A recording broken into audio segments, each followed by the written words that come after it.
Breaking tonight, growing outrage as the U.S. abandons another embassy in the Arab world. And this time, American Marines are forced to surrender their weapons and evacuate unarmed. And it comes on the same day that President Obama asks Congress to give him the power to launch a limited combat mission against ISIS. Welcome to the Kelly File on a busy night, everyone. I'm Megyn Kelly. Late last night, the State Department ordering all personnel in the U.S. Embassy in Yemen to pack up and get out. Last month, an Iranian-backed rebel group overthrowing the U.S.-backed government. It's a group which you can see here is not particularly fond of the United States as they chant death to America. And now they are consolidating power, and the security situation for Americans is rapidly deteriorating. Now tonight, a senior defense official confirming to Fox News that Marines were directed to turn over their weapons before they were allowed to leave. According to one source, the order came from the U.S. State Department. That is generating some serious outrage tonight, especially among Marines who are taught from day one, never surrender your weapon. At least one Marine telling Fox News, blank, yeah, it pisses me off. Pardon me, his term. I'm not giving up my weapon to anyone. Pete Hegseth is an Iraq and Afghanistan war veteran, CEO of Concerned Veterans for America, and a Fox News contributor.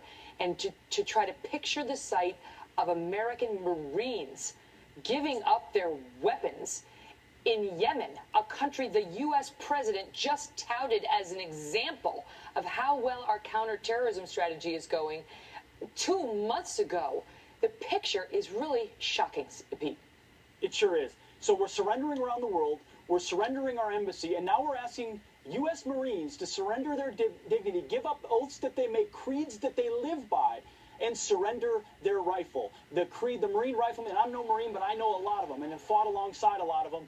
Without their rifle, they are nothing. They are taught. You never give that up. So who came up with this plan? Who truly believed it was the right thing to send Marines to the airport, have them surrender their rifles, first take out the firing pin so it's inoperable, then hand over their rifle to a Yemeni official, and then board a private flight out of Oman so they could evacuate the country. Right. And it had nothing to do with a deteriorating security situation. It does in a general sense, but they weren't under fire on the way to the airport. Someone botched the plan, Megyn, and we got to know who made that call to make Marines surrender those rifles. The rifleman's creed is, my rifle is my best friend. It is my life. My rifle without me is useless. Without my rifle, I am useless. And so we do know tonight, thanks to our own reporting, that it was the State Department that gave the order for these U.S. Marines to disable their weapons and then ultimately hand them over to, there are different reports.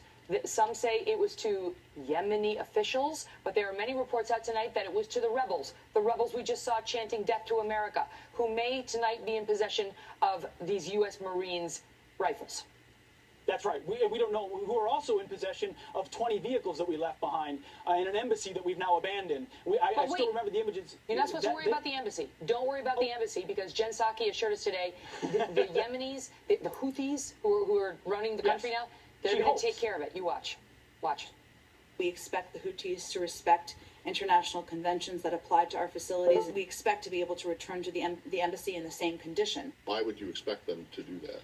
Or you just hope that they would? Well, we certainly hope they would. They've made public statements about how they are not, they have no desire to go after our interests. We expect them to abide by their own statement. What about the statements about death to America?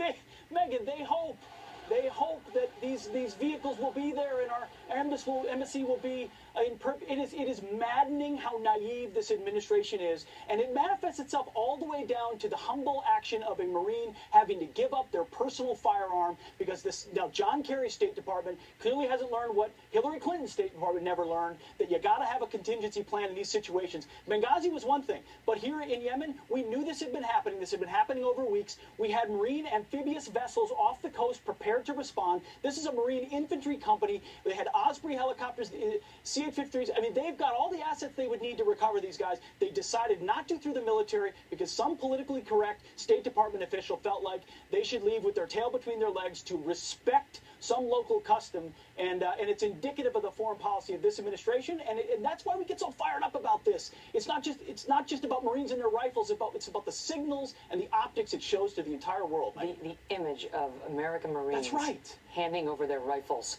to possibly these rebels, or at best, some of these Yemenis who are insisting they disarm, is quite something. Pete, good to see you. Thank you.